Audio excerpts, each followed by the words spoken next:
Então, muito boa noite a todos. Vamos lá para mais um encontro. E a gente vai começar com alguns recadinhos hoje, vocês viram lá no nosso grupo, né, de WhatsApp, que a gente mandou na segunda-feira, reforçando um formulário que a gente já havia mandado, que era nessa ideia da gente fazer essa pesquisa e conhecer um pouco mais o nosso grupo mesmo, né, nós mesmos, mas justamente a gente poder aprofundar nesse lugar da linha de pesquisa. Então, como linha de pesquisa, não basta a gente só ter esse encontro para estudo, né, que é muito gostoso, importante, mas ele é um encontro mais livre, e a gente precisa chegar nesse lugar da produção também, né? E a gente sabe que tem muitos colegas aqui que já estão num caminho de produção, de artigos, de projetos, de textos e teses, enfim. Então, quem já estiver nesse caminho e quiser compartilhar, né, com o nosso grupo, com a faculdade, colocar esse material aí para o mundo, seria super bacana de estar com a gente. E quem ainda não tem nada, nenhuma produção pronta ou em andamento, mas tem vontade de construir, também fica esse convite para estar com a gente nesse novo grupo, né? Então vai ser um subgrupo deste grupão, né? Que se a gente olhar lá no grupo de WhatsApp do Brasilidades, a gente está em mais de 200 pessoas, mas é isso, é muita gente que também está lá para meio que saber o que está acontecendo, mas não necessariamente está aqui acompanhando. Então a gente sente a necessidade de ter esse núcleo duro mesmo de quem está ali para ajudar, até isso, de vir apresentar trabalhos, trazer pontos de vista, contribuição, né? A gente sempre gosta de lembrar que a gente está aqui um pouco para organizar os encontros, mas que não é palestra, né? Não é só para a gente ficar aqui só trazendo conteúdo, que seja realmente um lugar de troca. E aí, nesse núcleo, a gente também, até para poder chegar nesse lugar de produção, então, a gente deve ter um novo dia de encontro, um estudo comum, que aí esse grupo que se formar que vai fazer essas escolhas, né, de o que vai ser, quando, como. Então, a gente está primeiro chamando aí as pessoas, até se vocês tiverem pessoas que não estão no nosso grupo de WhatsApp e que vocês veem como que teria interesse, né, de participar e de estar perto, pode mandar mensagem até direto para mim, para a Bárbara, e a gente vai agregando essas pessoas nesse núcleo. Acho que é isso, né, Bárbara? Quer me complementar? Eu acho que eu posso só repetir a essência do que você falou para quem entrou depois, que então tem o questionário que a gente postou lá no WhatsApp, que é super importante para nós todo mundo preencher, mas mais do que isso, que agora a gente inicia um novo momento, que é ter uma linha de pesquisa Brasilidades em paralelo com esse grupo de estudos. Então, esse grupo de estudos, para quem entrou agora, a Glaucia estava falando, se mantém, né, nesses encontros online, que a gente vai formulando eles de diversas formas, mas uma linha de pesquisa para quem está interessado em desenvolver algo individual e coletivamente, né, ali com a produção mesmo de pesquisas, de artigos, de vários, enfim, produtos acadêmicos que a gente pode fazer junto. E uma coisa importante que você comentou, Glau, é que mesmo quem não tem experiência fazendo isso, quem não sabe como começar a fazer isso, mas tem a vontade, né, de começar a pesquisar, vem, porque ali a gente vai se orientar, vamos estar juntos mesmo. Tem pessoas, nós que já fazemos produções mesmo, e vamos junto, escolhendo coisas de estudo junto para produzirmos juntos, né? É uma devolutiva quase que para a sociedade, né? E para dar assim um fluxo para o que a gente está fazendo muito legal. A partir desses estudos, a gente pode elaborar juntos algo para devolver, né, para o mundo, publicar, colocar em formato de artigo, pensar vários tipos de projeto. Então, é algo bem incrível, é só preencher o formulário lá, aproveitar e colocar no formulário que quer participar, ou mandar uma mensagem para nós mesmo, que aí a gente faz esse outro subgrupo. repetir, né, para aproveitar para quem entrou depois. Alguém já tem alguma pergunta sobre isso agora? Quer falar alguma coisa nesse sentido? Tirar dúvida?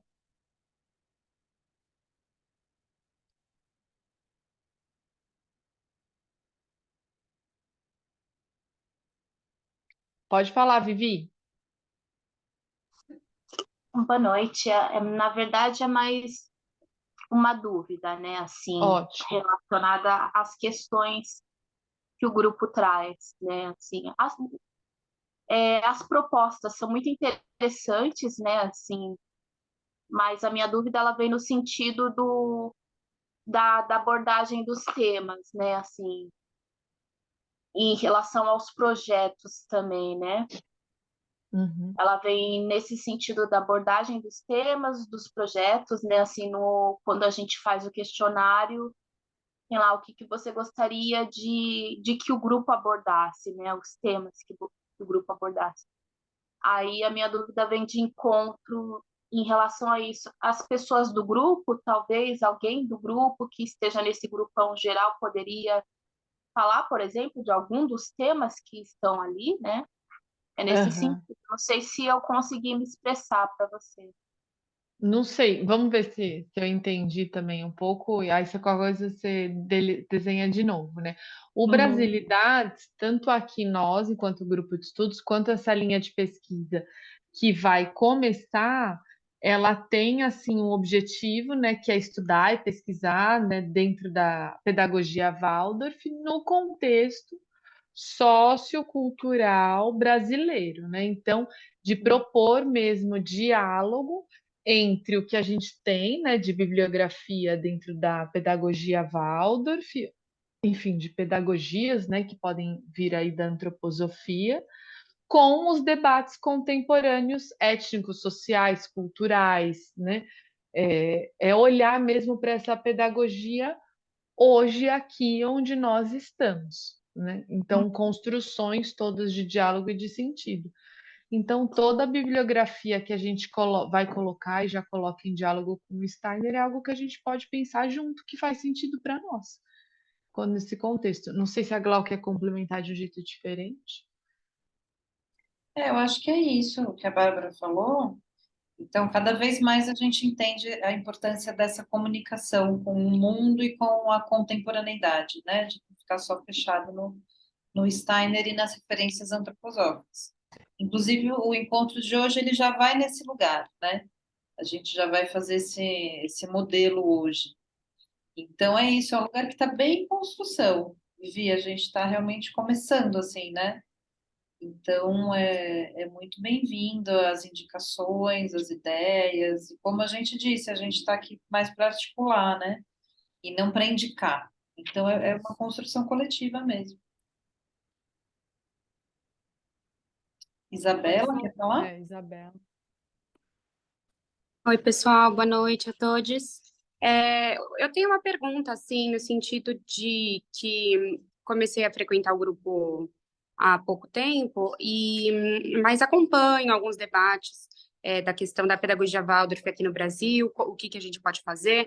Eu sou professora de classe de um quinto ano, mas peguei a turma recente, no terceiro ano, e a minha formação em pedagogia Waldorf está em andamento. Eu vejo a minha prática permeada por todas essas questões que a gente traz aqui, mais permeada pelo coração e pelos fundamentos anteriores do que pela antroposofia em si, que é algo que eu ainda estou aprendendo, acho que é um caminho para a vida, mas enfim, até construir o avião durante o voo, né? A prática, ao mesmo tempo, tudo acontecendo. E o que eu percebi de espaço aqui é mais para questões amplas. E como professora de classe, o que eu consigo, que eu tenho vontade, queria saber se tem espaço, e que já consegui fazer algumas vezes, é um esforço para tentar fazer o tempo todo, mas como eu disse, a antroposofia em si eu estou aprendendo. O que eu consigo trazer como uma inquietação e que eu vejo mais próximo da minha realidade é como permear, né, com a nossa cultura, com os nossos saberes, as metodologias mais práticas de ensino, por exemplo, uma aula de história de um quarto ano, de um quinto ano, e assim vai. E eu queria saber se tem espaço para isso, porque essa é a minha vivência, né? Claro que tem os ritmos e tudo mais, as épocas do ano, as festas, mas eu tenho muita vontade de pensar em currículo de fundamental, em áreas específicas. No passado, eu fiz a época de história do Brasil com as crianças, fiz um trabalho que eu achei que ficou interessante, é algo que eu gostaria de mostrar, mas eu queria saber se tem espaço para isso, esse recorte bem específico, por exemplo, currículo de um quarto ano, esse tipo de pergunta, assim, ou se tem que ser algo mais amplo, não sei. Olha, Isabela, a gente estava esperando você chegar. Porque assim, né? Esse grupo tem 7 anos e a gente sempre sonhou em chegar nesse lugar, na prática do currículo e realmente essa construção ali bem a ponta do iceberg, né? Que a gente entende que a hora que a gente está lá na frente com os alunos é onde a coisa acontece. Então, sempre foi um processo a gente atrair justamente professores de classe, né? As pessoas que realmente estão ali trabalhando com esses conteúdos. Sempre foi um desafio chamar essas pessoas para esse tema, porque ele é um tema que já foi mais tabu, né, há um tempo atrás, e agora ele está vindo cada vez mais à tona, as pessoas estão realmente olhando para essa questão da nossa cultura, né, e ela no dia a dia. Então, eu diria que é esse lugar que a gente quer chegar, né? Então, Ah, esses projetos, né, que você já tem são super bem-vindos, e é isso, o que você conseguir trazer e concretizar, pode virar um artigo para a revista Jataí, por exemplo, né? A gente pode ir para essa parte das publicações, ou quem sabe a gente chegar no lugar de fazer uma publicação da nossa linha de pesquisa, né, com todas as pesquisas daquele ano. Então, essa realmente é a nossa meta. Então, seja muito bem-vinda para estar mais próxima, né? A gente tem já alguns professores do Fundamental que se aproximaram, né? A Marília, por exemplo, fez todo um olhar, ela está professora de classe de um terceiro ano, e ela fez todo um olhar para o currículo do segundo ano, isso das lendas de santos. E aí ela já fez toda uma versão mais brasileira de como olhar para isso. Então, essa é a pesquisa que a gente quer chegar, né? perfeito. A Marília trabalhou comigo. Então, por exemplo, eu tenho. Claro que teria que pedir autorização para as famílias e tudo mais, mas um lugar que é bonito de ver é como essa construção, por exemplo, depois vai desaguar nas produções textuais das crianças. Então, elas falando sobre o modo de vida dos indígenas, coisas lindas. Que eu queria acordar todo dia de manhã e tomar banho no rio também. Coisas bem bonitas, mas que também para chegar aí tem um caminho de desconstrução de que não é índio, várias coisinhas que a gente foi construindo juntos e que aí desaguam nisso. E aí é isso que eu pensei, então que legal. Então vou pensar alguma coisa e falo com vocês, tá? Isso. Obrigada. Você está lá no grupo, né, de WhatsApp? Tô, Tá, tô então sim. quando você puder, preencha o formulário, porque aí a gente vai formar esse subgrupo e aí realmente se encontrar para ver essa parte de viabilização mesmo, de conversas, de como que a gente tem que estruturar essa parte mais até metodológica, né, de como a gente precisa fazer. Vai ser ótimo. Perfeito. Obrigada. Boa, Imagina. era isso que eu ia dizer, Glau. Isa, preenche lá o formulário, por favor. E aí a gente vai entendendo um pouco como se diferencia esses dois espaços. Aqui a gente tem um grupo que estuda e compartilha e troca, né, junto, e que as pessoas a gente pode estar produzindo individualmente, aí é um espaço de trazer e a gente ver, né, olhar igual a Inês trouxe toda a pesquisa dela, a Arlete trouxe, a Gabi trouxe, enfim, foram apresentando, e no outro espaço da linha de pesquisa, a gente estuda e produz necessariamente algo ali junto, né? Então, tem essa diferença também muito específica, e é bem-vindo em ambas, né? Alguém mais?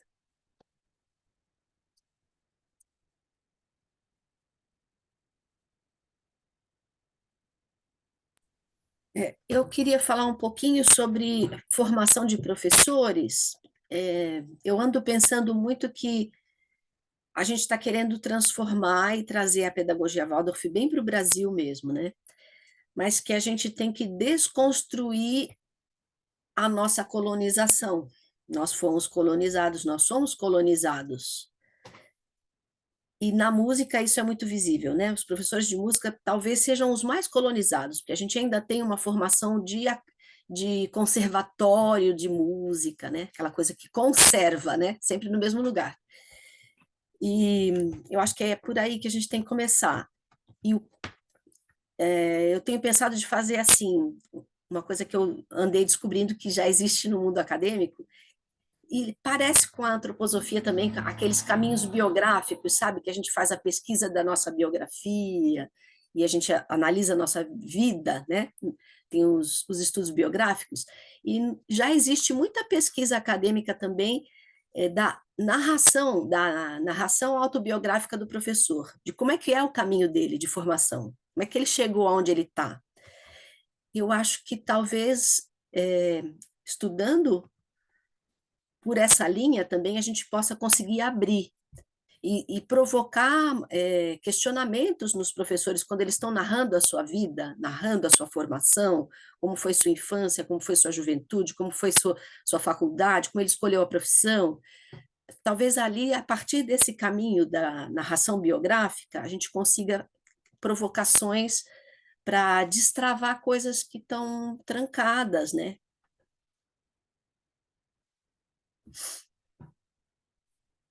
Eu concordo super, Inês. Gosto, gosto muito desse olhar, até para a gente já começar a discutir aqui entre nós, né? Um pouco esse caminho da. Tá dando para me ouvir bem? Sim. Ah, legal, que eu mudei de fone. Porque você falou isso e me lembrou de alguma coisa que a Isabela falou antes, que a antroposofia, né, ela é um caminho prático, né? Então, a pedagogia Waldorf, enfim, as pedagogias, elas são práticas, né? Então, a gente vai descobrindo aqui caminhos para a gente fazer, né, individualmente e coletivamente, que a gente precisa praticar eles, olhar para eles ali, e isso tem a ver com tudo, né? Com o conteúdo que a gente traz, com qual repertório de história. Então, se a gente não experimenta, né, a coisa não vem, não se dá, né? Na verdade, ela não se realiza. E geralmente a gente faz esse olhar, né, para o que eu sei, o que tem na minha história, eu vou buscar o meu repertório, né, a minha história de vida, da onde eu vim. E o Brasilidades, ele é um convite muito para isso, né? Então, poxa, já que a gente está no Brasil, o que tem na minha história que eu vou atrelar com a minha prática em sala de aula, né? O que tem a ver com a minha biografia, as histórias que eu escutei, o lugar onde eu vivi, o lugar onde eu tô. Só que aí já uma provocação para o que você trouxe para enveredar para um outro sentido. A gente tem esse olhar interior, né? E para o nosso passado, para a nossa memória, para a nossa trajetória. Só que, ao mesmo tempo, estamos no Brasil em 2023 e temos algumas responsabilidades mesmo, né, de cunho assim, educacional, de todas as políticas étnico-raciais e culturais que a gente precisa dar conta também, sim, hoje, porque é um processo de reparação histórica que a gente está. Então, o que eu quero dizer com isso? Pode ser que eu, Bárbara, não é de todo verdade, mas que eu, Bárbara, não tenha no meu processo biográfico, no meu caminho, referências e repertórios claros de matrizes indígenas ou afro-brasileiras. Então, eu nunca trouxe isso em sala de aula, vamos supor, né? Eu nunca usei isso porque eu não tenho. Só que aí eu, como professora, hoje preciso fazer o exercício de ir um passo além, né? Da minha biografia até então e ir ao encontro da minha biografia futura, que Isso. é essa, né? Que é isso, afinal de contas, eu tenho essa responsabilidade hoje. Eu não posso não tratar disso só porque isso não existiu na minha vida até agora. Eu não sei se eu me fiz clara, assim, né? É isso Uhum, que eu penso também. E às vezes a gente quer muito imitar, né? Sempre uhum, ouço muitos professores falando isso, assim, eu comecei imitando. E parece que é dado um pouco isso nos seminários de formação também. Ah, comece imitando, depois você vai se fortalecendo, você vai criando seu próprio caminho. E eu acho que não, que a gente tem que não imitar, é o contrário. Eu acho que a fenomenologia que o Steiner trouxe é exatamente para a gente aprender a ser criativo a partir daquilo que a gente observa no nosso entorno, na nossa vida, né? Eu acho, né? Eu nunca imitei. Eu ouvia e me inspirava, mas aí eu criava o meu. É diferente, né? É Inspirar de diferente. imitar, né? Então, É, alguém aqui traz, você trouxe exemplos, né? Isabela vai trazer, se ela quiser, assim, a prática dela. E aí a gente, no compartilhamento, se inspira, né? Tem ideias, às vezes empresta uma prática um do outro, mas essa imitação que você está falando, né? Nesse sentido que você está falando, ela parece estar vazia de sentido, né? Ela é. tá fazer por fazer, nesse lugar, né? A Vivi também. Eu queria essa fala da Inês, ela é muito interessante, assim, quando eu fui fazer o fundamentos, né? Você primeiro faz atualmente não tem mais seminário. Primeiro você faz o fundamentos e depois você escolhe fazer uma faculdade, né? Ou educação infantil, né? Pós em educação infantil Waldorf, ou pós em educação, ensino fundamental, e atualmente tem o médio, e atualmente também tem músicas e artes, né? Enfim. Aí eu fiz o fundamentos, entendendo que para eu poder me inserir dentro da antroposofia e da pedagogia Waldorf, eu tinha que seguir aqueles arquétipos, aqueles estereótipos que estavam ali, mas no sentido da imitação, para eu poder criar a minha imagem original, né? Aí eu fui para a faculdade de educação infantil. Aí eu encontrei um conflito muito grande dentro da pós, né, em educação infantil. O que aconteceu? Tinham ali pessoas, né, que falava desse arquétipo, assim, deixava bem clara a imitação, né? Ah, não, preciso me inspirar na pessoa para poder chegar num ponto ideal para que eu seja, enfim, uma professora Waldorf. Aí me formei, né? Finalmente, após encerrada, aí trazendo só um resumo, né? Assim, o que eu aprendi e entendi no meu estágio. Agradeço imensamente a Glaucia, porque eu tive essa oportunidade imensa de passar um ano na sala dela, foi fundamental para a minha vida, assim, até em relação a essa questão do arquétipo e da imitação, né? Aí o que eu entendi, né? Tudo bem, você precisa do arquétipo, a imitação ela é importante, mas a sua essência, a sua origem também é importante. Então agora vem essa questão da minha parte de buscar a minha origem, de buscar correr atrás da minha história, da minha biografia, para eu poder continuar essa jornada, né? É isso mais ou menos que eu gostaria de falar. Não sei se eu consegui me expressar, né?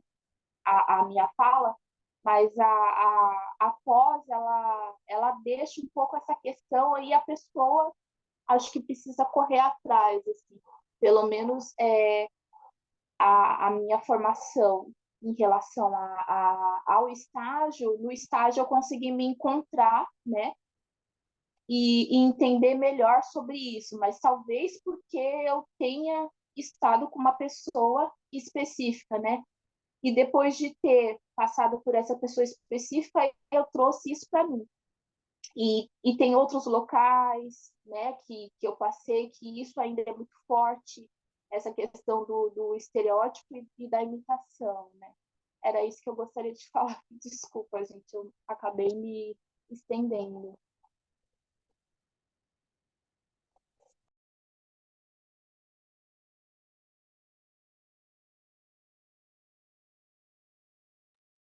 É muito bom viver. É isso, né? A gente vai se transformando.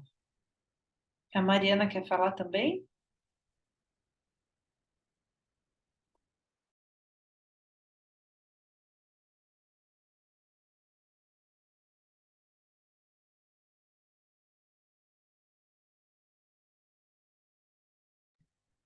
Será? Mariana, você está escutando a gente?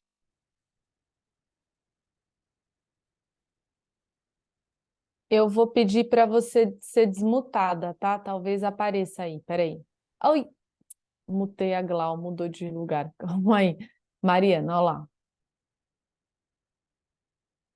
Eu cliquei para você se desmutar, ver se apareceu. Opa, vou de novo. Foi. Estão Aí, me ouvindo? sim. Sumiram meus botões todos, eu não consigo nem ligar a câmera, não sei o que eu faço. Obrigada. Eu achei interessante a contribuição das colegas. Grata, Bárbara.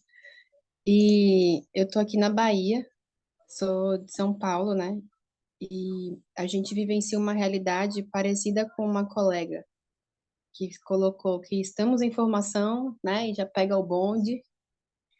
E essas falas fazem muito sentido aqui, né? Eu não posso falar sobre o Nordeste inteiro, mas na Bahia tenho muitos colegas que falam sobre essa questão da fragilidade de você expor sua criatividade com uma exigência de uma imitação muito grande de um processo de desenvolvimento, né, nas escolas Waldorfs. E a principal queixa, assim, é de não sentir a manifestação desse eu, né? Então, justamente num caminho que a gente busca que esse eu esteja encarnado, fortalecido e se manifeste no mundo para contribuir, né? Como trilhar isso? É um desafio, né, para nós também. Eu busco apoio para também ser apoio, né?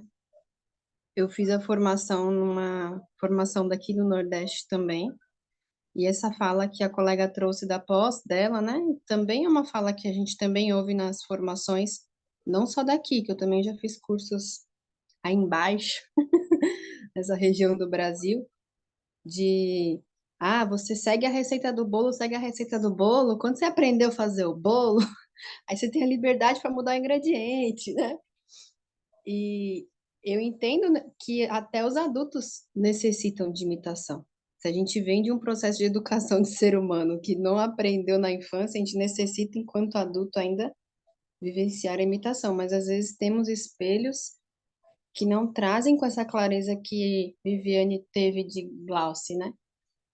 Você precisa compreender o arquétipo para você ter essa liberdade dessa criatividade, para que seu eu atue. E vem essa fala muito rígida, inflexível, de uma imitação que acaba que esse eu, ele perde, né? Então, não sei se também em algum momento isso vai entrar ou se são só reflexões aqui desse momento. Obrigada. Se você puder, Bárbara, você me muta e me fecha para eu poder conseguir pegar todo mundo, porque Tá, fecha a câmera também? Tá, a só minha, mutar, né? Vou a te minha mutar. cozinha aqui, mas tá tudo bem. Não, fica à vontade, essa oração, caso você quiser. Então, te mutei, qualquer coisa você pede. Já aproveitando e falando, né, da Mariana que ela trouxe agora, para mim é um grande sim, né? A gente está falando aqui de práticas que a gente faz, de assuntos que a gente estuda e do nosso processo autoral enquanto educadoras, né? Enquanto educadores. Horas, é um lugar de ser professora, é um lugar de ser artista também, né, de processo criativo, é que, de fato, o processo criativo verdadeiro, quando eu falo verdadeiro, é que a gente está ali, né, de forma verdadeira existindo, ele é muito trabalhoso, lógico, porque a gente tem um processo de estudar o que veio, né, estudar de maneira o que se apresenta e aí criar a partir disso, né? Então, eu tenho um respeito, lógico, um caminho todo e me abro também para a criação, para o novo, porque senão também a gente não consegue fazer um processo de educação verdadeiro. Afinal de contas, tem pessoas ali na nossa frente, né, específicas, com histórias de vida, num lugar específico, numa comunidade específica do Brasil, né, pedindo por coisas nesse sentido. Eu não sei se alguém mais quer falar, vamos levantando a mão aí, vamos construindo juntas. Tem uma citação que a Glau e eu separamos hoje para compartilhar aqui, que pode fazer parte dos nossos estudos, do Live Good. Eu acho que eu vou pôr lá, ó, que tem tudo a ver com isso que a gente está falando. Espera aí, estou abrindo aqui. Eu acho que foi, não foi?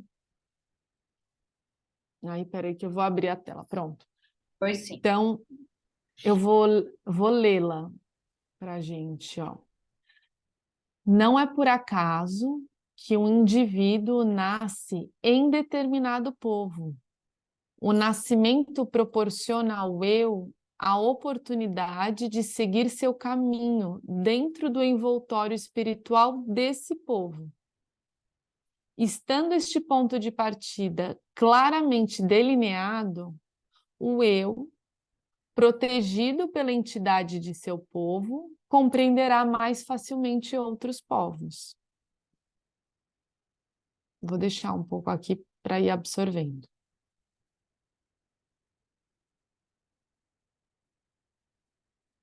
Não sei se alguém já quer fazer um comentário, senão eu fico monopolizando aqui o microfone.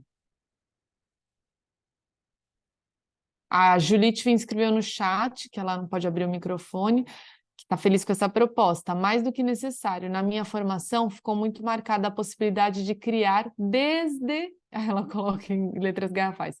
Desde que impede igualdade com o que já existe. Por exemplo, em relação aos cânones nas narrativas, como as fábulas do segundo ano, sabe? Né? Então, do jeito que você escreveu, Ju, né, é uma possibilidade de criar mais ou menos, né? Esse impede igualdade, ele fica esquisito, né? E aí acho que só complementando, né, aproveitando isso que a Ju trouxe, que o quanto a gente vê aí já uma marca muito forte do colonialismo atuando, mais uma vez, no nosso Brasil, que é fazer a versão Herbert Richards, né? Versão brasileira, Herbert. Então a gente tenta pegar aquilo, aquela estrutura, às vezes mais europeia, o que vem, então você tem que fazer muito parecido com aquilo. Aí, se for muito parecido com aquilo, pode passar, né? Então, é mais para a gente ganhando consciência de onde isso atua, né? Que a gente às vezes se acha um mundo muito à parte na pedagogia Waldorf, e não, a gente reproduz todas as estruturas cruéis de formação de povo que a gente tem no Brasil, né? Então, o eurocentrismo, o colonialismo, o racismo estrutural, tudo isso a gente reproduz bastante também, né? Para a gente ver que o conto de fadas é o que a gente conta para as crianças, mas não é o que a gente vive, né? A gente está ali, vida real. Pode falar, Isabela. Eu não quero me alongar, mas é que com essa escrita da Ju, o que me veio que justamente esse trabalho que eu estou tentando fazer e que eu acho que algum exemplo mais concreto seria essa época que eu mencionei de história, se deu justamente pela falta de material dentro da pedagogia Waldorf que diz respeito ao nosso povo. Então, como a gente vai falar de história do Brasil, dentro, né, dessa perspectiva antroposófica, sem material, e aí começou essa pesquisa independente.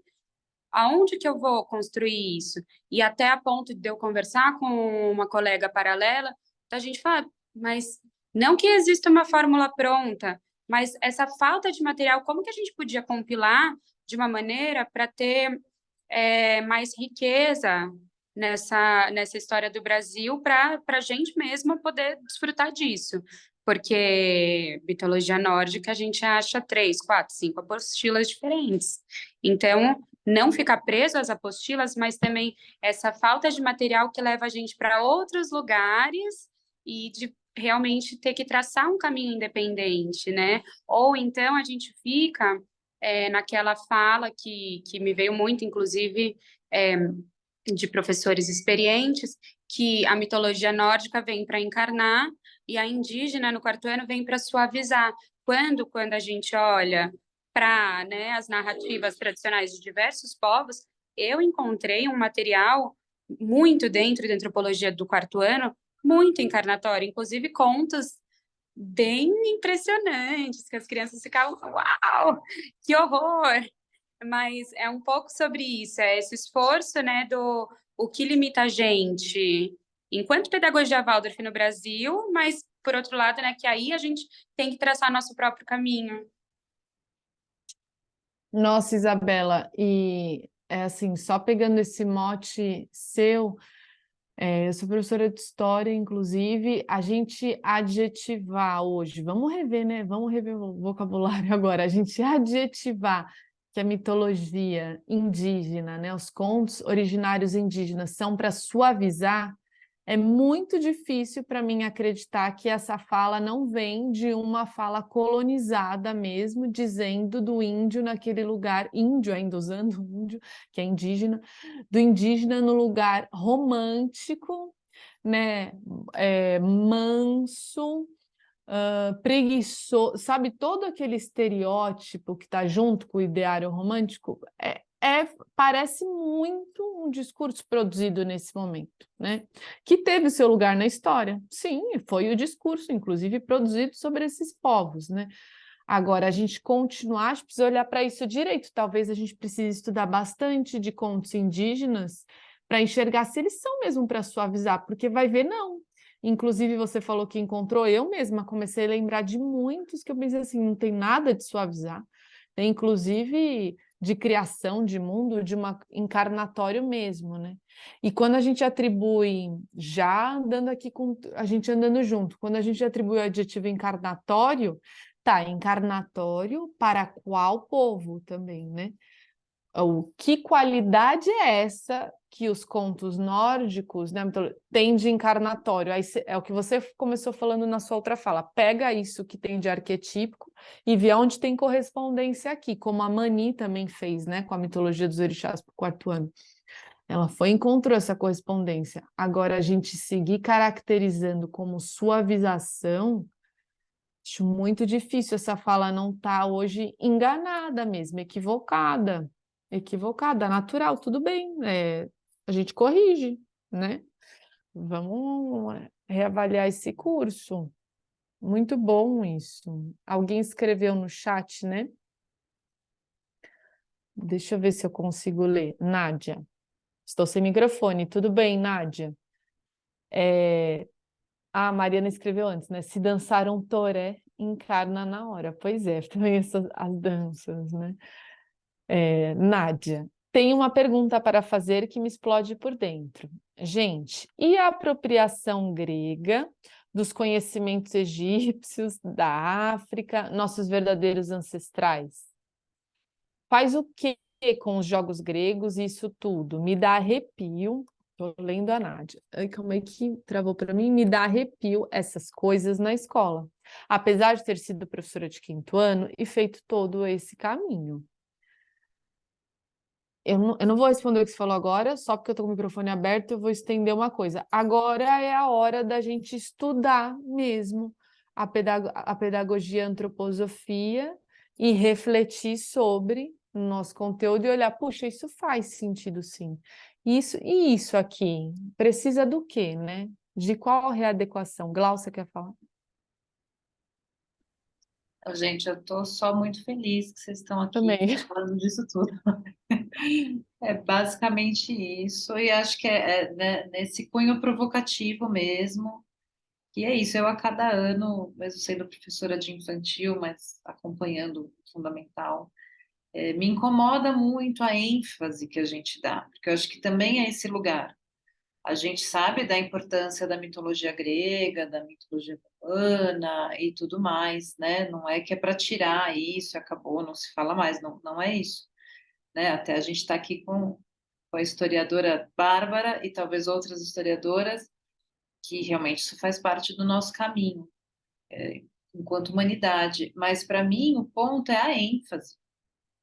É isso, gente, com todo respeito aos jogos gregos, mas cada ano que eu vejo, eu falo, gente, que é isso, essa encenação toda, assim, né? Então, fazendo uma crítica mesmo, eu acho que tem que parar e conversar se é esse o caminho que a gente ainda precisa fazer na atualidade aqui no Brasil, Vamos sim En- falar de Grécia, vamos sim falar dos jogos, mas talvez não precisa tudo isso que se faz, né? A mitologia nórdica, talvez ela não tenha que ocupar todo aquele espaço, né? A própria questão polêmica do Antigo Testamento, né? Tudo bem, eu entendo que tem uma coisa ali dele vir no terceiro ano, mas a gente sabe que ele vir primeiro traz uma formação ali para aquelas crianças, porque fica um pouco, bom, primeiro você escuta a verdade, aí depois você vai escutar as outras histórias, né? Fica um pouco assim. Então, são muitas perguntas que a gente precisa fazer mesmo, né? Então, de novo, não é tirar as coisas, mas rever, talvez, essa ênfase mesmo, né? Inclusive, a Inês, desculpa. Porque quando eu fiz seminário, eu me fiz essa pergunta. Eu fiz seminário em 1994 e 95. Me fiz essa pergunta: por que que no terceiro ano vem o Velho Testamento e depois, no quarto, vem mitologia nórdica, que é lá para frente, é um povo que veio bem depois, né? E depois, no quinto ano, começa lá da Índia. Índia, Pérsia, Mesopotâmia, Egito e Grécia. Eu não entendia isso. E eu acho que se for para a gente seguir a linha histórica com as crianças, a gente teria que, em cada lugar onde tem escola Waldorf, pegar aquele povo primordial dali primeiro, ele ser o primeiro a ser contado, e depois ir abrindo para o resto da história. É como eu imagino que deveria ser um caminho da história com a criança, né? Se eu fosse formatar um currículo, eu formataria assim. Começar ali pelo povo originário e depois eu ia expandindo para o resto do mundo.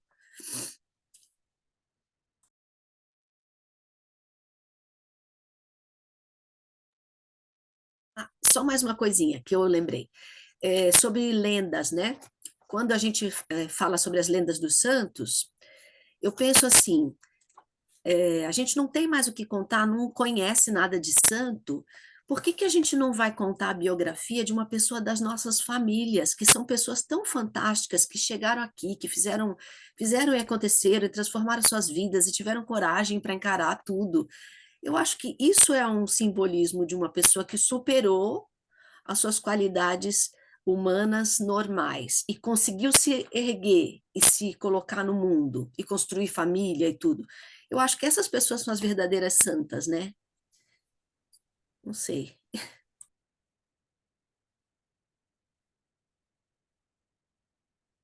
Eu nem sei também, não vou responder, mas eu achei ótimo também a Achei ótimo, proposta.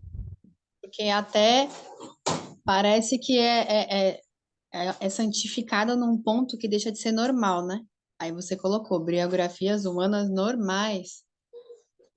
Parece que o ser ele vai para um patamar que ultrapassa muito, né? A realidade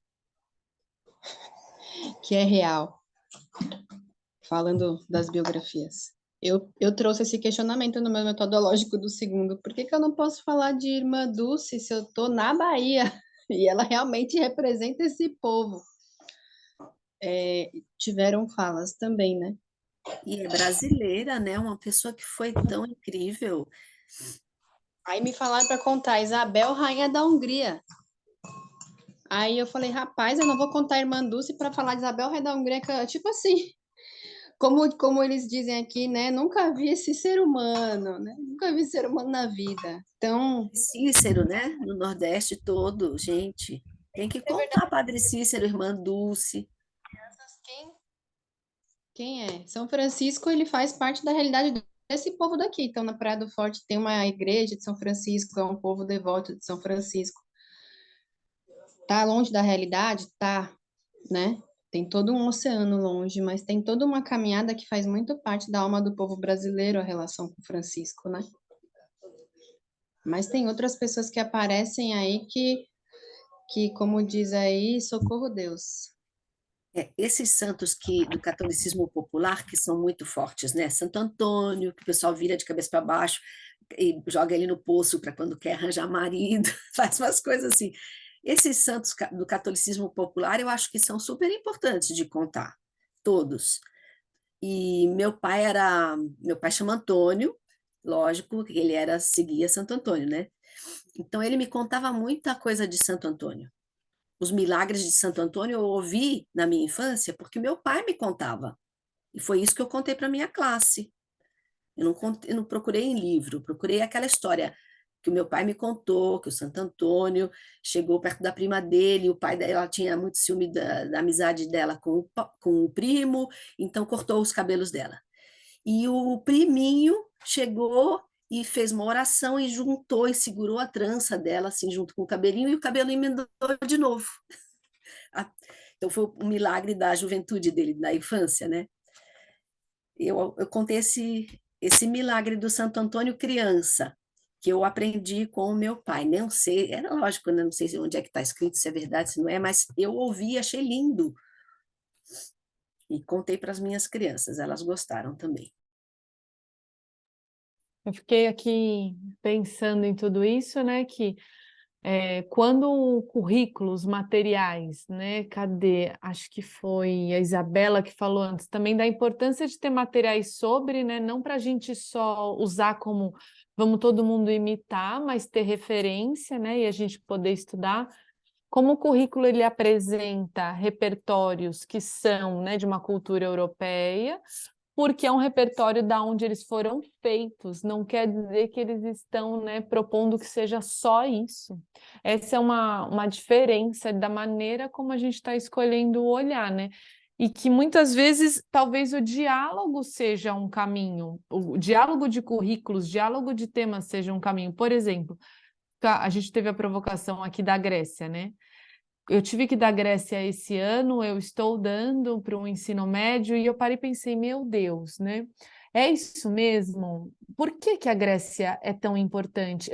Me refiz essa pergunta ao vivo e a cores, né, em 2023.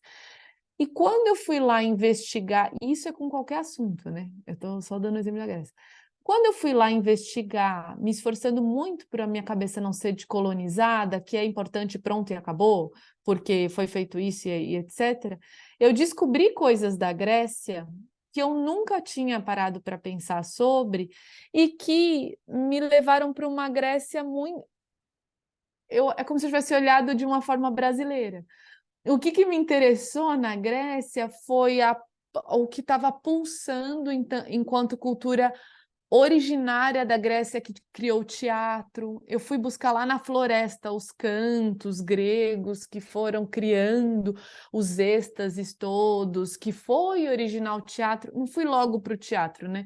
Quando a gente fala do teatro grego, já é uma visão europeia, eurocêntrica, tudo organizado, bonitinho, aqui está o teatro, está pronto, ele é a referência, é o único teatro do mundo, sendo que existe teatro em todos os continentes, né? A Mauri Falsetti me ensinou isso. Ou seja, só de mudar o jeito de eu olhar, compartilhando com vocês, eu parei e falei, nossa, tem coisas aqui que eu nunca descobri. Então, os Jogos Olímpicos gregos são incríveis mesmo, só que tem os Olímpicos indígenas, que a gente tem a Olimpíada de Jogos Mundiais Indígenas que acontece no Tocantins, com 54 etnias que reúne milhares de indígenas, não sei se vocês já viram, eu adoraria ir lá visitar, nunca vi também ao vivo e a cores, só à distância, com jogos, com questões corporais, com jogos muito semelhantes aos dos gregos, outros muito incríveis, tanto quanto. Então, se a gente vai fazer jogos gregos, por que não vai fazer jogos gregos com jogos indígenas, né, em diálogo? Agora, eu pensando aqui. É um momento que eu, então, vou encontrar outra cultura, né? Vou encontrar outra nação. Também não estou interessada em me fechar para nada, né? Igual muitas vezes a educação norte-americana, que se fecha unicamente para a história deles e tá, esquece o mundo. Não, já que eu estou olhando as maravilhas, né, que outros povos também fizeram, e se eu faço isso em diálogo? Não sei, estou pensando aqui agora com vocês se isso não é uma solução para me nutrir do meu povo e também a Nádia colocou, né, os jogos dos Craô, por exemplo, aqui no chat. Vou até escrever Jogos Mundiais Indígenas para quem quiser procurar. Pois é, pois é.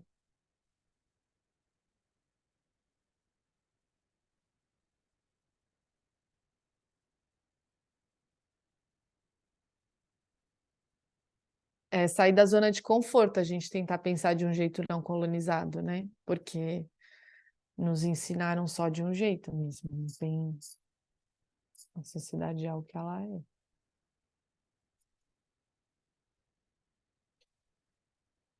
Alguém perguntou se poderia introduzir o jogo no quarto, né? Foi isso? Aí não sei se eu não sou historiadora. Mas Bárbara. eu também não sou dona da história, não. Aí a gente talvez fizesse esse trabalho. Nossa, ai, desculpa, Mariana. Eu fiquei pensando na biografia, né? Então, assim, também tem um momento que a criança, ela naturalmente vai se tornar mais competitiva e apta emocionalmente para lidar com a competição. E aí, olhando para essa criança que está indo para o mundo nesse quarto ano, embora nesse mundão de hoje, ela já está lá no mundo, né? Mas talvez no quarto ano não entraria como uma vivência tão viva como é no quinto os jogos indígenas, né? Acho que pode ser trazido para eles terem conhecimento, né? Ou uma vivência, mas aquela coisa bem encarnada mesmo da competição faz bem parte da criança que está no quinto ano. Eu também pensei, inclusive, em alguns jogos que tem dentro do próprio Kuarupi, embora o Kuarupi seja um tipo de ritual, mas lá dentro aparecem algumas coisas que são bem competitivas também, né? Entre eles. Aí, quando você falou dos jogos mundiais indígenas, eu também fiz essa ponte, assim, será que essa criança do quarto ano, né, já consegue participar disso e ficar tranquila, né? Aí a linha de pesquisa do Brasilidade, se decidir, vai estudar, né? Essa criança de quarto ano, a gente vai se dedicar a isso, dando um exemplo, né? Ou alguém aqui que quiser pegar essa pesquisa individual, por favor, faça isso. Estudar essa antropologia, estudar esse jogo e falar, é aqui. Não, não é, é ali. Como? Por quê, né? Ué, bora, gente. Mas acho que é isso mesmo, só reforçar que a ideia da linha é isso, a gente poder sempre fazer esse mergulho no desenvolvimento da criança, né? Então, realmente, o que está acontecendo em cada etapa. Então, vai ser muito bom contar com vocês, gente, nesse lugar de estudos, né? E quem sabe a gente pega finalmente esse currículo aí do fundamental, a unha, e vai passando, né? Cada ano e vendo os caminhos que a gente pode traçar. E aí, muito curioso também a gente falar essa coisa dos jogos indígenas. Bom, foi meio por acaso, viu, gente, que ficou marcado o nosso encontro hoje, né, Bárbara? A gente não se deu conta da data, mas aproveitando para divulgar, esse final de semana, para quem está aqui em São Paulo, na cidade de Peruíbe, que é litoral sul aqui de São Paulo, vai ter os Jogos Indígenas Guarani. Vai ser agora 21, 22, 23. E eu devo ir para lá, em Peruíbe. Tem um pessoal aqui de São Paulo que vai. Que na Areté a gente começou esse ano, né, a ter o Guarani como segunda língua. Então foi todo um processo, assim, a gente está muito feliz. E o nosso professor, ele é um indígena aldeado, ele mora em Mongaguá aqui, então é todo um processo para ele vir para a escola, mas tá sendo muito lindo, assim, a gente está bem feliz com o processo e com o aprendizado. E realmente querendo mergulhar mais, né? Então, tem alguns professores aqui da nossa escola que vão lá participar dos jogos para ver de pertinho, né? Como que é, o que que acontece, o que que dá para fazer. Então, eu acho que esse é um caminho bem importante também. Quem pode fazer esses mergulhos e o que está acontecendo, né? A gente tem sempre esse impulso aí voltado para a cultura popular, mas nisso, né, de estar perto das etnias indígenas, das aldeias, o que está acontecendo, chamar essas pessoas para estarem próximas e nos ensinar, né? Até se a gente na linha de pesquisa pega, por exemplo, esse lugar mais indígena, talvez o Eirá, que é o nosso professor, possa vir também ajudar, né? Isso é algo para a gente pensar também e aprofundar na linha, de ter essas pessoas mais perto mesmo, né? Mas, bom, a gente super se estendeu, né, para falar da linha e já com muitas ideias e projetos. Muito bom. Mas a gente tinha ainda algumas coisas, né, Bárbara, para hoje. Você quer puxar? Acho que tem tudo a ver. Na verdade, né, nem vamos mudar de assunto, vamos continuar mesmo. A gente separou assim um presente mesmo, que é olhar junto para algumas passagens do Steiner que tem a ver com tudo isso que a gente está falando, na verdade, né? Então, se vocês topam, a gente vai. Vamos que vamos, né? Temos ainda meia hora aqui juntas. Tem um, tem gente aqui que a gente está percebendo que de vários tipos de vivências diferentes, né, dentro da pedagogia, e tem sempre um pouco essa pergunta da parte desse repertório crístico, né, dentro da pedagogia, e aí todo mundo tem, às vezes, uma pergunta interior, mas pode outras referências, né, de culturas espirituais que vêm também de outros lugares. A gente está falando aqui que sim, claro, etc., mas na hora do vamos ver ali, né, no concreto, na prática, várias coisas surgem. E aí tem um livro do Steiner que chama O Evangelho segundo Marcos, que eu coloquei aqui de uma maneira um pouco precária na tela, mas também dá para mandar para vocês a foto, onde tem algumas passagens interessantes que a gente separou para colocar aqui, um estudo um pouco fino. Posso pôr na tela e a gente olha juntas o que eu estou querendo revelar com isso? Que nos impressionou, que nos falou assim, olha, tem um lugar ali. Então vamos lá. Às vezes ler o Steiner é desafiante, né? Pela sua complexidade de como o raciocínio está exposto, mas e daí? Nós somos pessoas corajosas. Calma aí, que eu estou abrindo aqui, só um segundinho. Pronto, nós somos pessoas corajosas e vamos ver juntas. Então, aqui são mais ou menos 3 passagens, que uma depois da outra. Vamos, pronto, acho que eu ampliei. Eu vou ler bem pausadamente, eu espero que vocês desmutem os microfones para interromper, para falar, para perguntar. Então, vamos lá. Alpa não é... na verdade, vamos começar por essa, que não é do Steiner, é desse autor chamado Prokofiev, que escreveu e falou bastante sobre o ciclo anual como caminho de iniciação para a vivência, né, da vivência do ser de Cristo. Então, Isso. vou ler. Só um comentário, Fala, Glaucia. Bárbara, que ele é uma super referência dos escritores antroposóficos, né? Um grande antropósofo. Inclusive que dialogou, né, com Steiner nesses pensamentos todos. Legal. Então, eu vou ler essa passagem aqui para a gente. Quando o Espírito Solar, o Cristo, desceu sobre a Terra, na inversão dos tempos, e se uniu a ela por meio do mistério do Gólgota, chegou a ser assim o novo Espírito da Terra, a cruz das 4 festividades mais significativas do ano.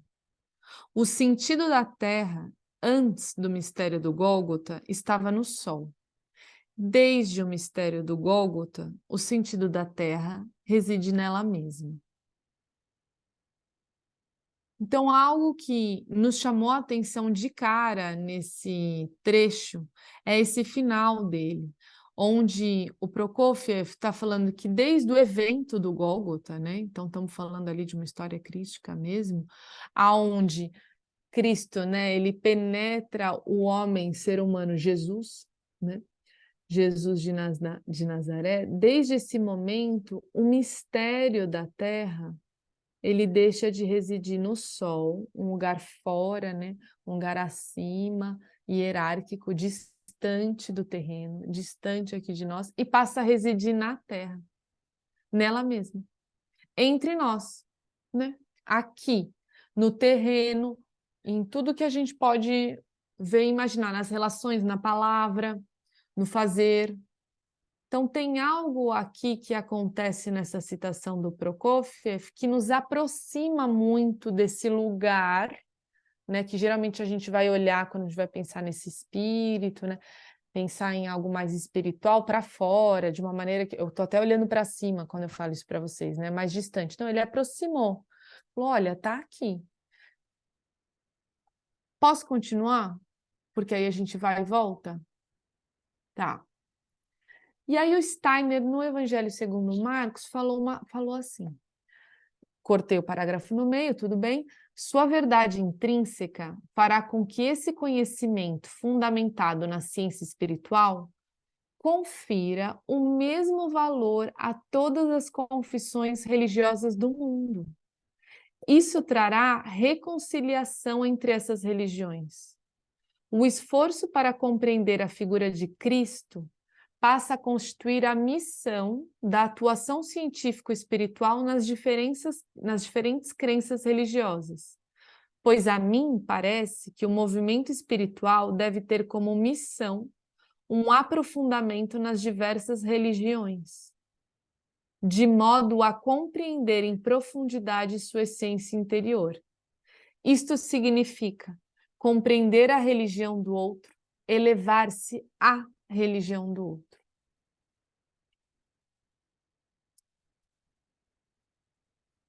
Qual será o destino da humanidade quando algo assim se generalizar? Haverá paz entre os homens e reconhecimento recíproco das religiões. E o movimento teosófico deverá ser uma verdadeira compreensão recíproca das religiões. A teosofia não se presta a escarnecer de uma confissão religiosa, seja antiga ou recém-fundada, pois de outra forma se trataria de um movimento baseado no escárnio mútuo e não na cooperação mútua entre as religiões. Isso. Então a gente tem aqui 3 trechos, Prokofiev dialogando com Steiner, onde eu não sei o que parece para vocês, que é a primeira vez que estão, às vezes pode ser ou não, né? Pode ser que alguém já tenha lido, desculpa.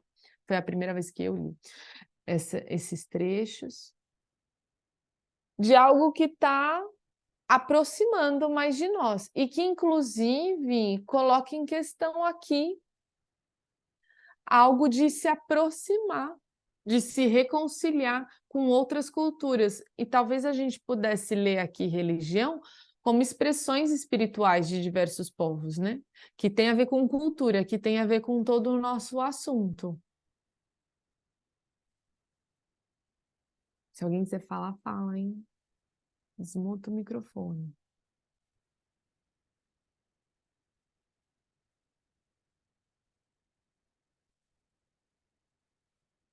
Vou deixar um tempo para ler também. Reler aqui, pensando.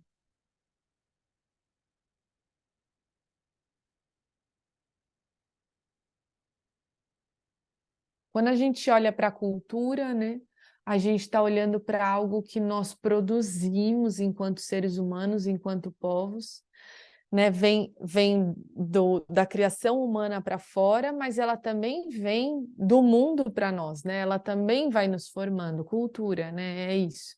E aí a antroposofia sempre faz esse convite, que a gente estuda também nesse grupo, para olhar o entorno, né? Para eu descobrir o mistério de Cristo, Cristo então, inclusive enquanto consciência, né? Não enquanto um homem, mas para eu descobrir esses mistérios dessa espiritualidade, eu vou em busca dos mistérios da alma humana, né? Então, todas as nossas manifestações culturais. E para entender isso, eu vou para os mistérios da natureza.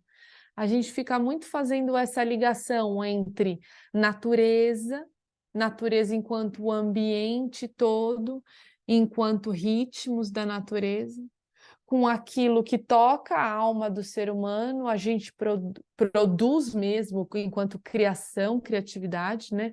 Cria, e que tem a ver com uma consciência maior. Tem esse caminho que vai sendo feito. Mistério da natureza, mistério da alma, mistério de Cristo. Né? O Prokofiev e o Steiner falava que a melhor maneira de vivenciar a consciência do Cristo etérico é nos aproximar do ciclo do ano, né? É meditar os ritmos do ano, é unir a nossa consciência com o ritmo da Terra. Não é à toa que ele começa falando desde o mistério do Gólgota, não está mais no Sol, está na Terra, o mistério da Terra, o sentido da Terra reside nela mesma. Então, eu preciso olhar esse ambiente que eu vivo, né? Como que está se comportando em todos os sentidos. Isso vai dizer muito da cultura que eu estou criando e bebendo, e é que eu escolhi encarnar, né? Escolhi encarnar num povo. Essas crianças estão diante de mim, escolheram encarnar aqui, né? O que tem em volta delas que diz isso? E, puxa, aí o Steiner vem com isso. Meu elevar a religião do outro, eu ir conhecer. E a única maneira de eu conhecer uma outra cultura, né? Da maneira como a gente começou, é conhecendo a minha. Uma vez nutrido, né, fortalecida pelo meu povo, pelas culturas que o atravessam, também a gente já descobriu isso, que não é uma cultura só, né, e são muitas, eu consigo estar forte, num sentido amplo da palavra, para ir conhecer um outro povo e amá-lo também. E olhar para uma cultura diferente e falar, puxa, isso tem na minha. Isso é um traço que eu vivo lá na minha casa, né? Que eu vivo da onde... Ou, nossa, isso é completamente diferente.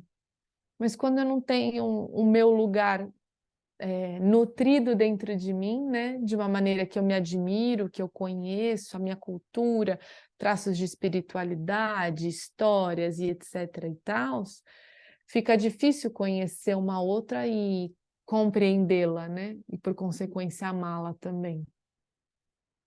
Sei o que vocês pensam disso. Eu não estou trazendo como uma verdade, estou trazendo como um estudo, um ponto de vista, uma perspectiva.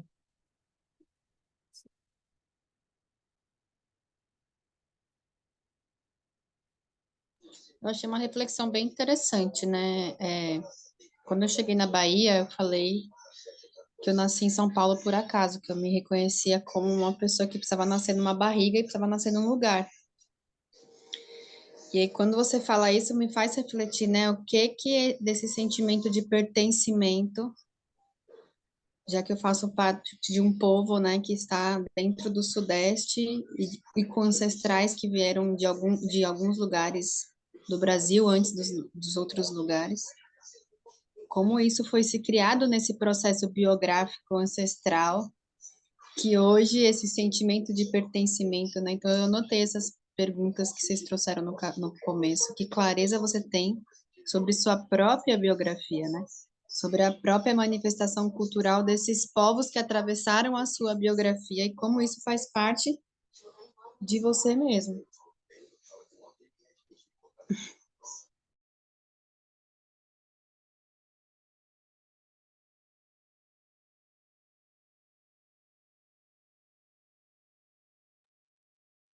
Muito bom, Mariana. Muito.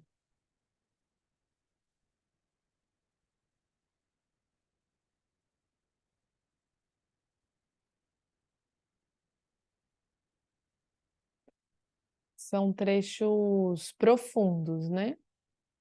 Complexos na sua amplitude.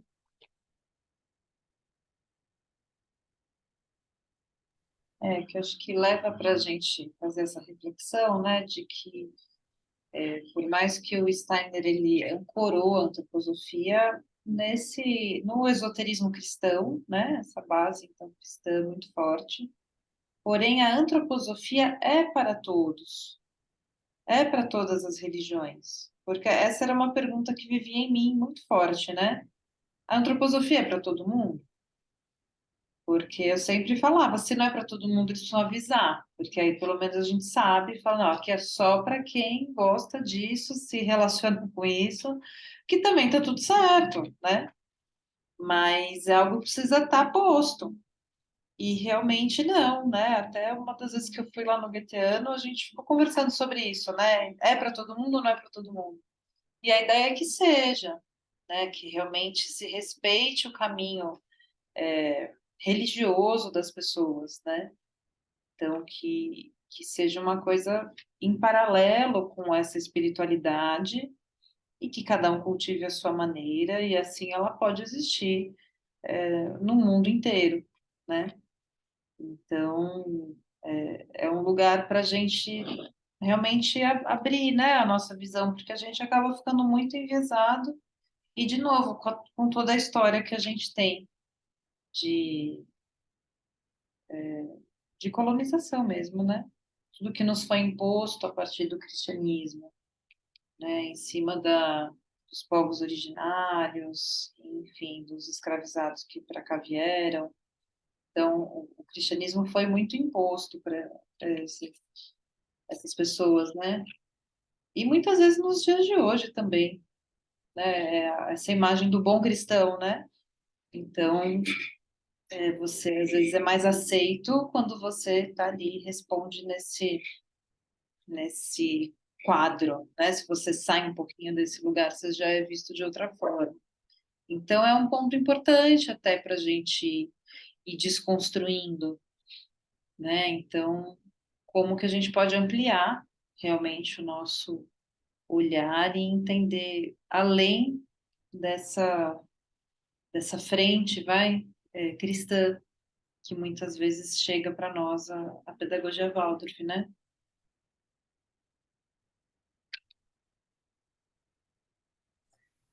Eu sinto que o Brasil como um todo passou por um tempo assim de muito fundamentalismo, né?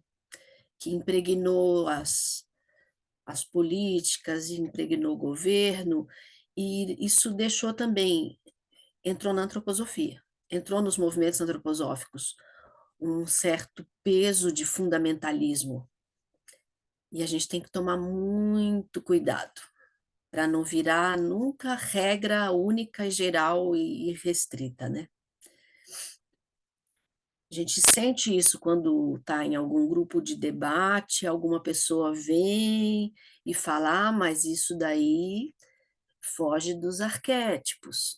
E aí a gente tem que defender, né? Aquela ideia de que não é que foge dos arquétipos, é que apresenta uma outra cara, né? Ou às vezes eu nem falo que eu canso, me resguardo um pouco também para não ficar sempre batendo de frente, né? Mas eu tenho vontade de sempre dizer assim para todo mundo: olha onde você está, ouve o seu tempo, ouve o chamado do que as pessoas em volta estão te dizendo, porque é isso que você tem que responder na sua aula, na sua classe, na sua escola, né? É isso. Eu queria tentar falar um pouquinho sobre uma experiência que eu estou tendo aqui na nossa escola. A gente tem cerca de 200 e poucas crianças e a gente tem 3 crianças de pele bem negra, né? Inclusive uma delas era um aluno meu, que era o Tom, e a família não se sentiu acolhida por chegar numa escola com tanta branquitude, com tantos elementos europeus. Apesar de dentro da minha sala eu tentar fazer um trabalho, né, em que o meu currículo se aproxime do currículo das crianças de fato. Fiz uma pesquisa grande, essa mãe estava me acompanhando, me trazendo vários contos iorubás, né, que ela é do candomblé, então estava me ajudando nisso, né, a me ajudar na minha desconstrução e reconstrução. E, e eles falaram, quando ela decidiu sair, ela falou: essa escola não foi feita para mim. Não é uma escola que foi feita pensando em mim e no meu filho. E isso me deixou muito triste, porque eu, inclusive, pensei, os contos que eu trago não são contos de fada, eu estou com o primeiro ano, né? Não são contos de fada só é, do, dos Green, né? Eu trago também os contos brasileiros, trago também contos iorubás, contos indígenas, então eu faço uma salada bem grande, a criançada adora, eles saem sempre muito bem nutridos, né, da aula, mas não é o suficiente, porque a estrutura não foi feita para recebê-los, né, para receber uma criança preta, para receber uma criança periférica, não é, simplesmente não é. Por mais que a gente tente, a reforma ela tem que ser bem grande, né? E eu vendo que assim no terceiro ano, eu peguei um terceiro ano até o quinto ano, né, antes de pegar essa turminha, e o ano inteiro falando sobre o Terceiro Testamento. O ano inteiro são mitos de santos, são, né, desculpa, o primeiro, o Antigo Testamento, eu junto tudo, né? Terceiro com o Primeiro Testamento. É, Antigo Testamento. E não me faz sentido, não me toca. Eu não sei como que vai ser esse terceiro ano desse grupinho. mas eu quero buscar alternativas, porque as escolas do mundo, onde tem uma escola Waldorf na Índia, eles usam Bhagavad Gita, eles não usam o Antigo Testamento, né? Por que que aqui a gente ainda insiste nisso, né? Então é isso, assim, isso que eu queria trazer isso um pouquinho, né? Que isso estava aqui borbulhando aqui dentro de mim, para partilhar. Eu sempre tenho uns amigos que comentam, né, quando encontra com alemães, por exemplo, e vai falar de pedagogia Waldorf no Brasil, e eles perguntam, né, não, mas o que que vocês trabalham no quarto ano? E aí as pessoas falam a mitologia nórdica, e eles fazem uma cara do tipo, mas por que que vocês fazem isso, assim, né?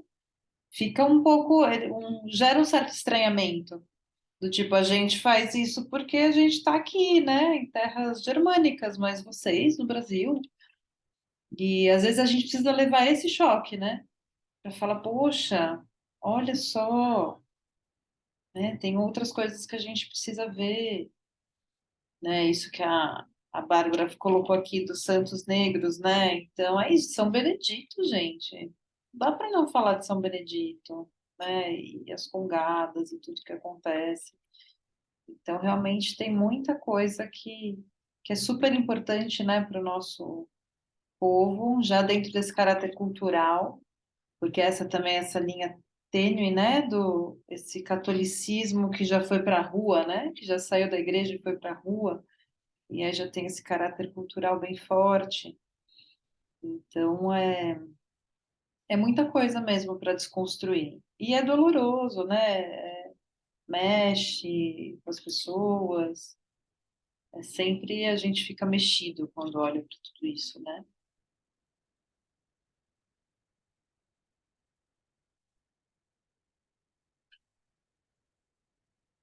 Estava pensando também com a fala da Inês, né, da antroposofia enquanto ciência, né? Enquanto proposta de prática, de perspectiva, e não como algo religioso, né? Na verdade, como uma religião.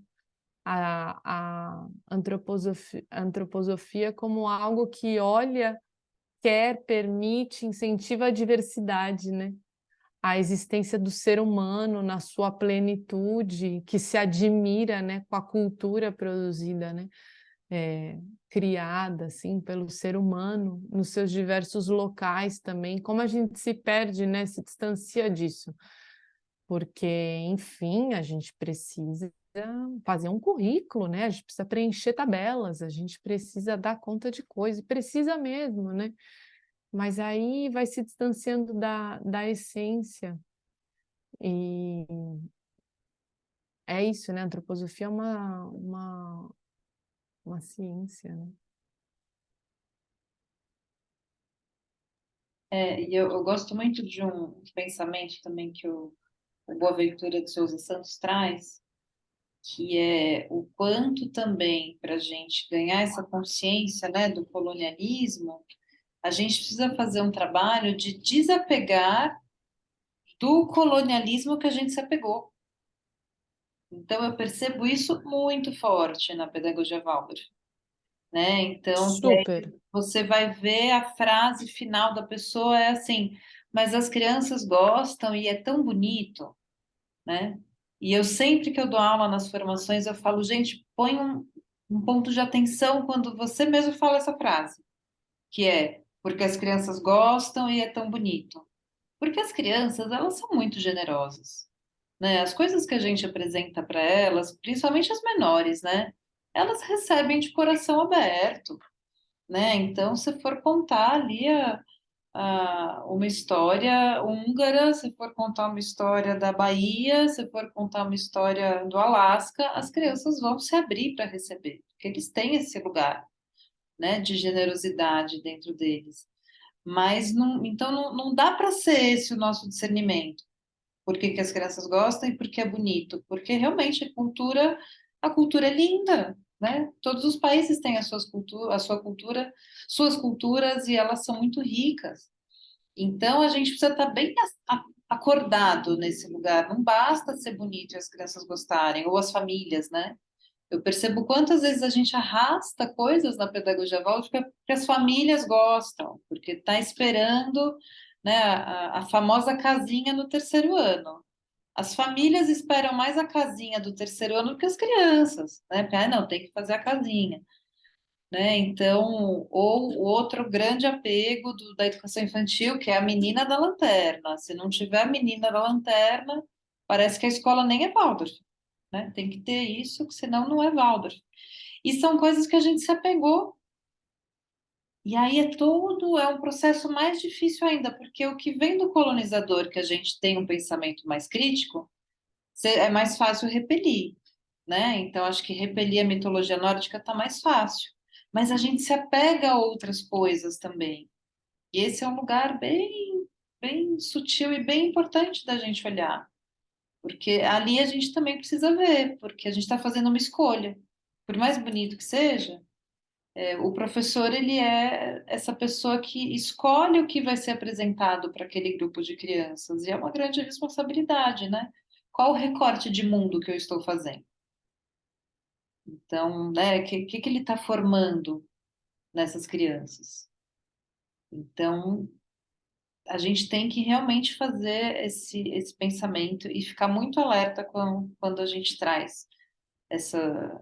Conclui as frases assim, né?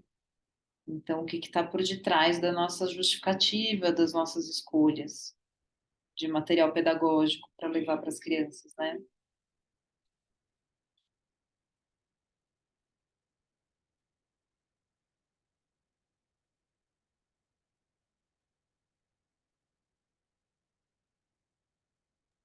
A gente está chegando, né? Aqui, chegamos, né, no nosso final do tempo, assim, do encontro.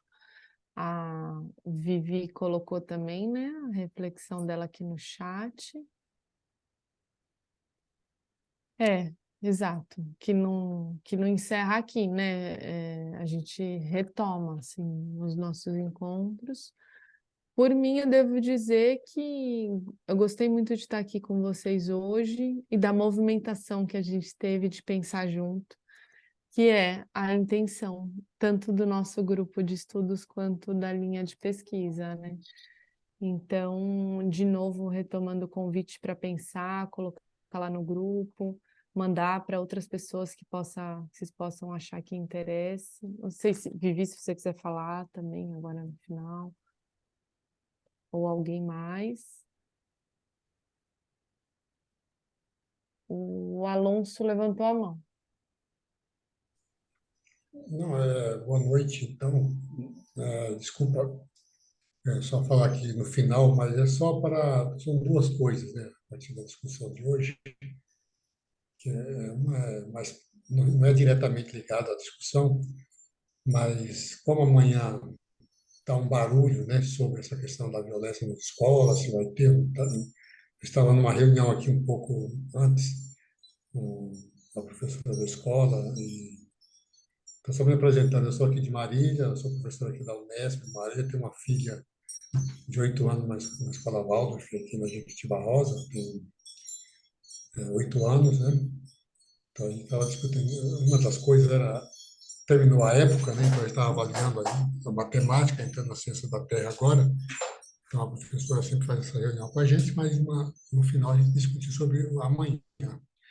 E aí eu chamei a atenção, que talvez, não sei como é que vocês estão pensando, não só sobre o amanhã, mas ela é uma data que a gente não tem que ficar na neurose, criar neura, né, sobre o dia de amanhã, mas discutir um pouco também, eu acho que faz parte do nosso debate, de criar estratégias para que esse passado não volte, tanto no Brasil como na história da humanidade, situações de violência, assim, que nos assusta, mais do que isso, nos dá medo e talvez até nos surpreende do ponto de vista do mal que isso causa, né?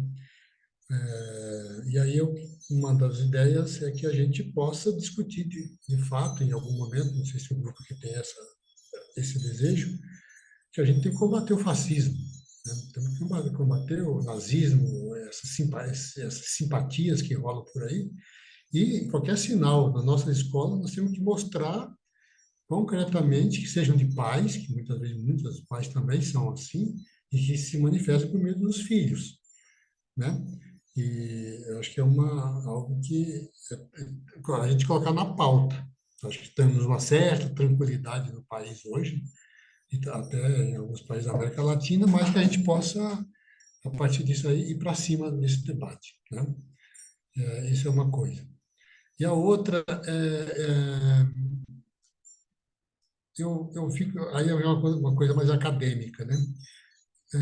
Como que é o trabalho de vocês aqui na questão de articular com as universidades, né? Por exemplo, eu trabalho numa universidade pública aqui do estado de São Paulo, que é a Unesp, e eu fico na tentativa aí de incluir essa temática, seja nos cursos, estou pensando em criar disciplinas optativas, eu não sou conhecedor da matéria, do assunto, mas sou estudioso, estou lendo e talvez já possa compartilhar alguma coisa. Como é que vocês estão articulando esse debate de estender começando pelas universidades públicas, né? Para a gente, eu acho que é uma temática muito bonita, muito gostosa, eu acho que tem como fazer esse diálogo, né? Acho que vai ser muito rico entre a antroposofia, a pedagogia Waldorf e o pensamento latino-americano, que é um pouco o que eu tenho trabalhado, né? A questão da decolonialidade, da interculturalidade, ancestralidade e espiritualidade, que eu acho que são essas quatro noções aí que eu tenho pensado, né? Não sei, é um pouco só para eu entrar na jogada, né? É isso. Muito bom, Alonso. Seja bem-vindo aqui, né, de estar aqui no nosso grupo, muito bacana ter um professor aí universitário, também traz uma outra visão, né, e ainda de fora da pedagogia Waldorf. Então, eu percebo que esse lugar da academia é um processo, né, bem longo para a pedagogia Waldorf, e que agora ele está começando a se aproximar mais desse lugar, porque até a gente tem agora, né, a Faculdade Rudolf Steiner, justamente, que está nesse caminho de diálogo, né, com o mundo, que a formação Waldorf, por muitos e muitos anos, foi uma formação livre, né, você fazia um curso livre, que você saía com um título de curso técnico, assim, né, a gente ficava lá, de quase fazia um curso de medicina, né, em termos de tempo, de estudo, mas não tinha titulação e nada disso, era meio por amor mesmo. Assim como muitas formações pelo Brasil ainda, elas ainda acontecem nesse formato. E então esse diálogo ele está chegando mais agora, né?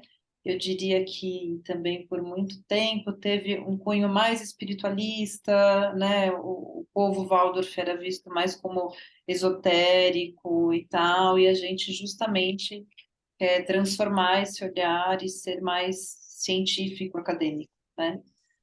Então, é um passo, é uma transformação. Então, as formações, né, que a faculdade agora oferece, elas já têm esse diálogo bem grande com o mundo, com o MEC e com tudo mais.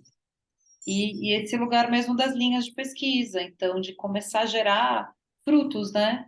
Frutos acadêmicos, pesquisas, que para nós também internamente, vai na pedagogia Waldorf, virar um material pedagógico de pesquisa para esses professores, porque por enquanto nesse campo da pesquisa, meio que cada um vai fazendo o seu caminho, né? Vai abrindo suas trilhas. Então, a sensação que eu tenho é que já tem muita gente abrindo esse caminho, mas que a gente ainda não tem se encontrado e realmente não tem registros para isso. Então, a ideia, a gente está nessa fase de transição, né, de conseguir concretizar esse lugar. Não sei se eu respondi a sua pergunta, mas um pouco por aí. Não, tranquilo. Eu acho que é um passo, né, importante, a gente está começando mesmo. Como eu sou da área da filosofia da educação, eu estou pensando, a partir até da tua fala, pensar uma filosofia da educação a partir da pedagogia Waldorf, né? O que seria isso? Uma didática, a partir também sou professor de didática. Sim. as metodologias de ensino. Claro que eu gostaria de também aprender carpintaria, aprender, Uhum. né, aquarela e tudo isso, Sim. mas isso aí não dá para ser tudo, né? Então a gente vai somando aí as nossas formações, os nossos desejos. Isso é muito bom. Obrigado. Sim. Vai ser muito rico se você puder estar na linha de pesquisa mesmo com a gente, até para ajudar nessa parte de orientação acadêmica, é um lugar, né? Eu falo por mim, para mim, eu ainda também estou chegando aí na academia, então é um lugar que vai contribuir muito para a gente organizar, né, esse material. Então, Aqui em Marília eu já orientei já dois mestrados na pós aqui em educação, que uhum, trabalhar com pedagogia Waldorf, né? que legal.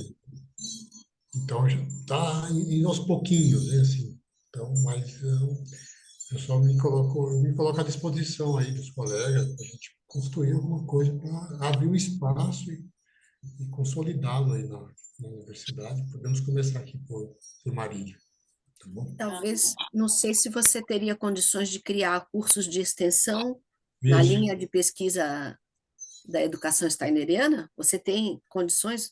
Sim, temos. Então, acho que seria maravilhoso, né? Fazer essas A gente vai parcerias. oferecer no segundo semestre um curso aí com alguns colegas de outros lugares, que é também da pedagogia Waldorf, uma primeira tentativa. Não vai ser oficial por dentro da Unesp, porque a burocracia complica um pouco, mas pelo nosso grupo de pesquisa, que está dentro da Unesp, a gente vai.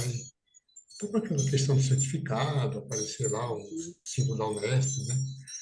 Mas a gente vai começar a fazer uma primeira tentativa e depois, eu acho que depois eu quero pensar em pedagogia, disciplinas optativas, né? Talvez aqui a gente pode pensar até pelo grupo aqui em fazer isso, tá? Para dar até Isso é muito visibilidade, bom. né? Muito bom. Tem várias professoras aqui que dão aula em formação, pode chamar a gente que a gente vai. Ah, então não tenha dúvida. Então já fechou, viu? Fechou. Tá ótimo. Bacana, gente, muito bom. Muito feliz com esse encontro nosso. Muito frutífero, né, Bárbara? Então tá ótimo. Muito Não bom, vamos precisa sair, fechar quer então, já partir? está todo mundo saindo, né? Isso. Alguma frase bonita aí para fechar, Bárbara? Você que está com as frases na mão? Honrar, vou falar uma. Honrar o caminho, estar aberta ao destino. Muito bom. Então, uma boa noite a todas, a todos, a todos.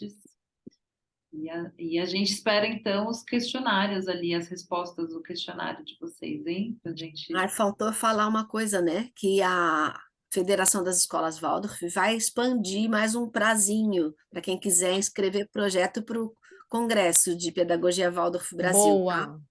Boa. Desculpa que a gente. Só uma dúvida, o que, por que projeto e não texto de apresentação em congresso? Eu não entendi, eu não Vai participei ser da um reunião. cartaz, né? Tipo um cartaz, um painel, e a pessoa vai apresentar o que ela está fazendo de pesquisa, Ah, tá bom. nesse Obrigado. formato que vai ser. Mas vai ser até o dia 8 de maio, vai ter um tempo maior para a gente preparar, tá? Acho que amanhã já vai estar o cartaz com data nova. Bom, querido. Boa noite, gente. Boa noite.